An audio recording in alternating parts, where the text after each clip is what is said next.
এতিয়া একাধিক পদত নাপায় কাৰণ এটা নিয়ম কৰা আছে যে যোনে চতুৰ্থ শ্ৰেণীত পায় তৃতীয় শ্ৰেণীত পায় তেওঁ চতুৰ্থ শ্ৰেণীত নাপাব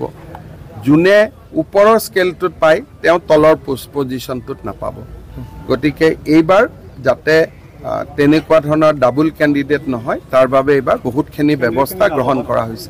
এইবাৰ ক্যান্ডিডেট লাভ হয় নহলে 1-1.5 হাজাৰ ল'ৰা ছোৱালীয়ে ডাবল পায় এইবাৰ আমি এটা ঠিক কৰিছো আৰু লাষ্টত কোনোবাই যদি ডাবল পায় আমি আৰু এটা চিন্তা কৰি আছো যে একেটা পোষ্টত দুটা হলে লটাৰী দি এটা কৰি যেতিয়া বহি নিৰীক্ষণ হ'ব তেতিয়া অসমৰ 6 জন বা 7 জন শিক্ষাবিদ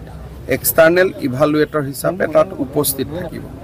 যাতে বহিত কোনো এতিয়াতো বহি সিল পেক আছে সিলৰ প্ৰথমবাৰৰ বাবে হ'ব নেকি স্যাৰ ৰাজ্য চৰকাৰো আমি কৰিছো অইন ঠাইত কৰা দেখা নাযায় ভাৰতৰ অইন ঠাইত নাই ভাৰতৰ অইন ঠাইতো লুকাই কৰে আজি এতিয়া মোক ইমান দিনা কংগ্ৰেছে সমালোচনা কৰিছিল ইন্টাৰনেট বন্ধ কিয় কৰিছে আজি ঝাৰখণ্ডত কংগ্ৰেছ চৰকাৰে পৰীক্ষা পাতিছে আজি তেওঁলোকে অসমৰ পৰা শিকি ইন্টাৰনেটটো বন্ধ কৰি দিছে যোৱা কালিলৈকে যি কংগ্ৰেছ দলে সমালোচনা কৰি আছিল ইন্টাৰনেট কিয় বন্ধ কৰিছে আজি ঝাৰখণ্ডত কংগ্ৰেছ চৰকাৰে অসমৰ পৰা শিকি পৰীক্ষা হৈ থকা সময়ছোৱাত ইন্টাৰনেট বন্ধ কৰিছে তাৰমানে অসমে আজি দেশক ৰাস্তা দেখুৱাই আছে এই অভিযান চলি থাকিব স্যাৰ আপোনাৰ নিকা কৰা অভিযান চলি থাকিব এপইন্টমেন্ট গণ্ডগোল নাই বিশেষকৈ এতিয়া অক্টোবৰৰ পৰা পুলিচৰ নিযুক্তিও হ'ব আমাৰ ইয়াত বেলেগ কথা একো নাই সব ল'ৰা ছোৱালীয়ে ভাল কৰি চাকৰি পালে